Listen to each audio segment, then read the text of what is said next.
रणनीतिक और अग्रणी क्षेत्रों में निर्माण को तेज करना। बायोफार्मा शक्ति मतलब ज्ञान, प्रौद्योगिकी एवं नवाचार के माध्यम से स्वास्थ्य सेवा के लिए रणनीति। भारत का रोग बोझ गैर संक्रामक बीमारियों जैसे कि मधुमेह, कैंसर, ऑटोइम्यून डिसऑर्डर की ओर बढ़ते हुए देखा गया है। किफायती लागत पर गुणवत्ता के साथ दीर्घायु जीवन के लिए जैविक दवाएं महत्वपूर्ण हैं। भारत को एक वैश्विक बायोफार्मा विनिर्माण केंद्र के रूप में विकसित करने के लिए मैं अगले 5 वर्षों में 10,000 करोड़ के परिव्यय के साथ बायोफार्मा शक्ति का प्रस्ताव करती हूं। इससे जैविक और जैव समृद्ध के घरेलू उत्पादन हेतु परिवेश का निर्माण होगा। इस रणनीति में 3 नए राष्ट्रीय बायो फार्मास्यूटिकल शिक्षा एवं अनुसंधान संस्थानों जिसे NIPER और 7 मौजूदा संस्थानों के उन्नयन के साथ बायोफार्मा केंद्रित नेटवर्क शामिल किया जाएगा। इससे 1000 से अधिक मान्यता प्राप्त इंडिया क्लिनिकल ट्रायल साइटों का एक नेटवर्क तैयार होगा। हम वैश्विक मानकों और अनुमोदन समय सीमा को पूरा करने के लिए एक समर्पित वैज्ञानिक समीक्षा संवर्ग और विशेषज्ञों के माध्यम से केंद्रीय औषधि मानक नियंत्रण संगठन को सुदृढ़ बनाने का प्रस्ताव करते हैं।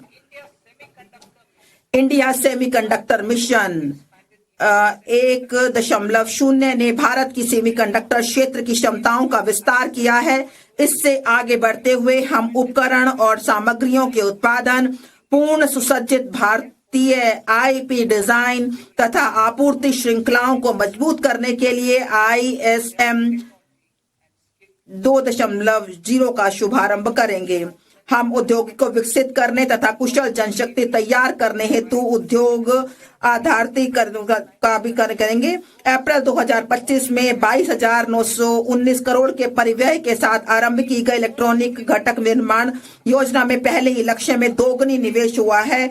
इस तेजी का लाभ उठाने के लिए हम परिव्यय को बढ़ाकर 40,000 करोड़ करने का प्रस्ताव करते हैं।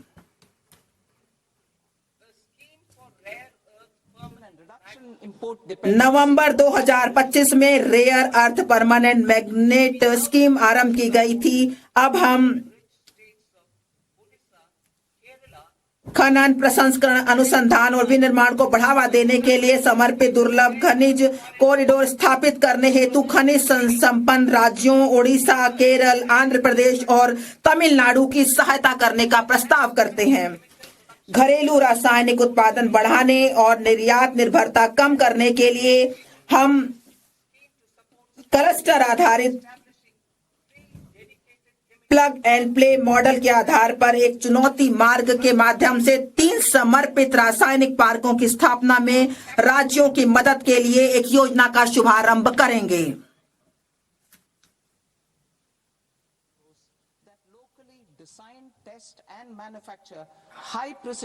मजबूत पूंजीगत वस्तु सामर्थ्य सभी देश क्षेत्रों में उत्पादकता और गुणवत्ता का निर्धारक है।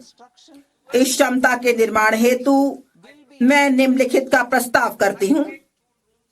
CPSE द्वारा डिजिटल रूप में समर्पित ऑटोमेटेड सर्विस ब्यूरो के रूप में 2 स्थानों पर हाईटेक टूल रूम स्थापित किए जाएंगे जो स्थानीय रूप से बड़े पैमाने और कम लागत पर उच्च परिशुद्धता वाले घटकों के डिजाइन, परीक्षण और विनिर्माण करेंगे। 2 उच्च मूल्य और तकनीकी रूप से उन्नत निर्माण एवं अवसंरचना उपकरण CIEE के घरेलू उत्पादन को मजबूत करने हेतु निर्माण एवं अवसंरचना उपकरण समृद्धि के लिए एक योजना आरंभ की जाएगी। ये बहुमंजिला इमारत में लिफ्ट, अग्निशमन उपकरण, बड़ी और छोटी से लेकर मेट्रो और ऊंचाई वाले स्थानों पर सड़कों के लिए सुरंग निर्माण संबंधी उपकरण हो सकते हैं।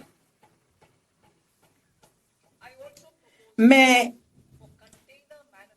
5 वर्ष की अवधि के लिए 10,000 करोड़ के बजटीय आवंटन के साथ वैश्विक प्रतिस्पर्धा कंटेनर विनिर्माण परिवेश तैयार करने हेतु एक कंटेनर निर्माण योजना का भी प्रस्ताव करती हूँ। श्रम गहन वस्त्र क्षेत्र के लिए मैं 5 उपभागों के साथ एकीकृत कार्यक्रम का प्रस्ताव करती हूं। 1, रेशम, ऊन और जूट जैसे प्राकृतिक फाइबर, मानव निर्मित फाइबर और नए युग के फाइबरों में आत्मनिर्भरता हेतु राष्ट्रीय फाइबर योजना। मशीनरी प्रौद्योगिकी अन्यून और सामान्य प्रशिक्षण एवं प्रमाणन केंद्रों के लिए पूंजीगत सहायता के साथ पारंपरिक क्लस्टरों के आधुनिकीकरण के लिए वस्त्र विस्तार एवं रोजगार योजना। 3, मौजूदा योजनाओं को एकीकृत एवं सुदृढ़ करने और बुनकरों एवं कारीगरों के लिए लक्षित सहायता सुनिश्चित करने के लिए राष्ट्रीय हथकरघा एवं हस्तशिल्प कार्यक्रम। वैश्विक रूप से प्रतिस्पर्धी और धारणीय वस्त्र परिधानों को बढ़ावा देने के लिए टैक्स इको पहल। उद्योग जगत और शैक्षणिक संस्थानों के सहयोग से वस्त्र कौशल परिवेश के आधुनिकीकरण और उन्नयन के लिए समर्थ 2.0।